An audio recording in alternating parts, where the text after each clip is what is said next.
महाराष्ट्र दिनाच्या खूप खूप शुभेच्छा. मी वल्लरी आणि मी आलापिनी तुमच्या समोर अनुप्रास अलंकाराची काही उदाहरणे सादर करणार आहात. अनुप्रास अलंकाराचं आपल्याला सगळ्यांनाच माहिती असणारं एक उदाहरण म्हणजे करकरे काकूंनी करकरे काकांचे कामाचे कोरे कागद काळ्या कत्रीने करा कापून कचऱ्याच्या करंडीत कोंबले. मराठी भाषेत एकूण 36 व्यंजन आहे. त्यापैकी 29 व्यंजनांपासूनचे अनुप्रास अलंकार आम्ही सादर करणार आहोत. सुरू करते. क कुहू कुहू करणाऱ्या कर्णमधुर काळ्या कुळकुळीत कोकिळेने कावकाव करणाऱ्या कर्णकटू काळ्या कुट्ट कावळ्याची कीव केली. ख खोट्यांच्या खादाड खारीने खोट्यांच्या खांदानी खुर्ची खाली खलबत्त्यात खाल्लेली खमंग खसखस खरंच खाल्ली. ग गोबऱ्या गालाच्या गोंडस गुड्डूने गोल गुळगुळीत गच्चीवर गुलाबी गाडीत गोड गोड गमतीशीर गाणी गायली. ग घुबडाला घाबरून घुशीने घारुअण्णा घाणेकरांच्या घरात घुसून घासलेल्या खमिल्यावरनं घसरून घोळ घातला. च चलाक चिचुंद्री चंपाताईंच्या चुलीवरचा चहा चाखून चांदीच्या चकचकीत चमच्याने चटकदार चटणी चाटून चुरचुरीत चिवडा चमचमीत चकली चाखून चटईवरच्या चादरीवर चढून चंपाताईंना चालू. छ छत्र्याच्या छपुने छतावर छत्री खाली छान छान छोटेसे छायाचित्र छापले. ज जेजुरीची जत्रा जहाजाने जिराडला जाऊन जिराडच्या जिजाईला देऊन जपमाळ जपायला जणू जोशांकडे जमली.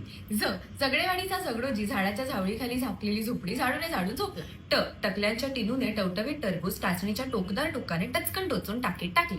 ठ ठाकूरद्वारच्या ठेंगण्या ठमाकाकूंच्या ठसठशीत ठकीने ठाण्यातील ठणठणीत ठोंब्या ठग्याला ठसक्यात ठडकावले. ड डहाळीवरचा डोकेबाज डोमकावळा डोहात डुंबून डुलत डुलत डवल्याने डाळीच्या डब्यात डोकावला. ढ ढालगज ढोलूने ढमाकाकूंच्या ढम्याला ढोपऱ्याने ढोकऱ्याच्या ढिगामागे ढकलली. त तुळजापूरच्या तुळपुरांच्या तुळजाने ताजी तुकतुकीत तोंडी तांबड्या तराजूने तोलून तापलेल्या तेलात तळली. थ थंडीत थरथरत थेरगावच्या थोरल्या थत्ते काकू थोडं थोडं थालीपीठ थाळीत थापून थकल्या. ड दातांच्या दवाखान्यातल्या दाढीवाला दिनू दिल्लीच्या दोघांना दूर दूरची 10 दिशांची दिव्यांची दुकाने दाखवून दमला.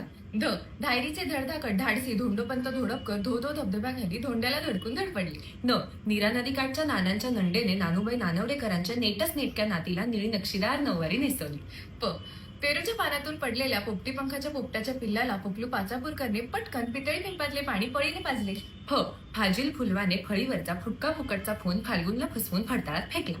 ब बाजूच्या बोळातल्या बडबड्या बबलूच्या बैठ्या बंगल्यामागच्या बगीच्यात बेधडक विनूने बिनधास्तपणे बकुळी शिजाच्या बाकाला बकरीला बांधून बघितले. भ भित्र्या भागूबाईने भुणभुण्या भानूच्या भुकेल्या भाचीला भेंडीची भाजी भरीत भाकरी भराभरा भरवली. म मधूच्या माझघरातील मोदक पात्रातील मोदक मनीमावने मजेत मधल्या मध्ये मटामटा मटकावले. य यमुना काठच्या यमीने यवलाईंकडे यवतेश्वरहून यवतमाळला येण्याचे योजिले. र रामपूरचा राजा राम रामपूरच्या राजवाड्यातील रत्नजडित रंगमहालात रम्य रात्री रागेश्री रागाच्या रियाजात रमला. ल लेल्यांची ललिता लांबण दिव्यावरचा लुकलुकता लोलक लांबून लब्बाड लालूच्या लिफाफ्यात लपवू लागली. व वैद्यांच्या विद्याने वैद्यांच्या विनूच्या वाढत्या वाढदिवसाला वाटोळ्या वाटीतून बिकटची वाटली डाळ वाटली. श शहाण्या शहामृगाने शहारत शिडीखालची शेकोटी शोधून शांतपणे शेकोटीवर शेपूट शेकली. स सान्यांच्या सोनूने सान्यांच्या सोन्याला सकाळी 7:30ला सुंदर सोनेरी सायकलवरून सारस बागेतील संगीत सभेत सोडली. आणि ह हुरडा हाणल्यावर हनुमंतरावांनी हा हा ही हसत हसत हरीच्या हातून हलवाई हिसकावून हादरला.